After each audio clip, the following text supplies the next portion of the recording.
Hello guys, for today's video, mag-skin makeover ako ngayon kay Mister. So ayan, pinupunasan ko muna yung part ng ilong niya kasi sobrang oil. So maglalagay ako ng yung cream para matanggal yung mga whiteheads and blackheads sa ilong niya. So ito pala yung ginamit namin, Lanbiena. So ginagamit to ni Labiana at saka ng mga kapatid ng asawa ko. Ayan, ito yung laman niya. May kasama rin siyang yung papel na nilalagay sa ilong after mo pahiran ng cream. Ayan yung itsura. Ito naman po yung itsura ng cream. Ayan, white siya. And then yung amoy niya is mabango. Ayan, kumuha lang ako ng konting cream. Ipapahid ko na siya sa ilong ni Mister. Yung parting ito sa kanan at saka sa kaliwa. Dahil ito yung medyo maraming naglalabas ng whitehead sa ilong ni Mister ko. So, pinapahid ko lang siya ng maigi at kailangan manipis lang mismo yung cream. After nyan, kailangan na maglagay kaagad tayo ng papel kasi mabilis siyang matuyo. Kailangan mailagay na natin kaagad yung papel para masipsip ng papel yung cream at mabilis na matanggal mamaya. Ito yung next step natin. Ilalagay na natin yung papel mismo. So, ayan. Dinidikit ko lang siyang maigi lalo dyan sa part ng gilid ng ilong para matanggal ka agad mamaya yung whiteheads or blackheads na kuha ka agad ng papel. Ayan, tap-tap lang na maigi para ma-absorb ka agad ng papel yung cream na pinahid natin sa ilong.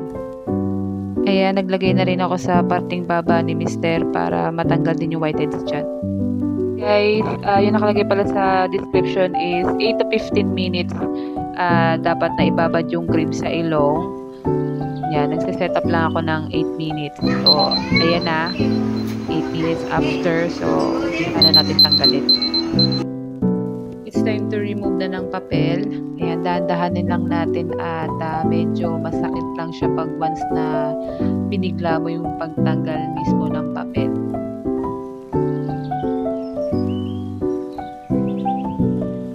Ayan guys, kitang-kita sa video na nagtatanggalan yung whiteheads ni Mister. Ayan ang haba ng lumabas. Oh, maganda yung cream na nagamit natin. Talagang ina-absorb niya yung dumi ng ilong. Ayan, at kaya natatanggal. So, marami tayong natanggal sa ilong ni Mister. Puro whiteheads.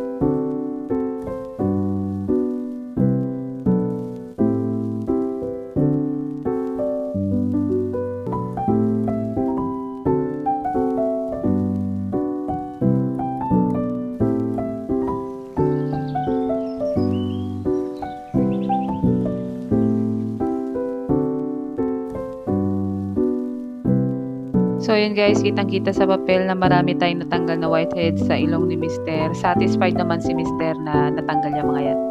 2 beses pala ako nag-apply sa ilong ni Mister. So ito tinatanggal ko na. Pang second na to. Ayan, marami pa rin akong natanggal sa parting gilid niya, yung left and right. Ayan. Dito naman sa kanan na konti lang yung nakuha natin. Mas marami yung sa parting kaliwa niya guys. Dito naman tayo sa baba ni Mister. So, ayan. Check natin kung meron. Ayun.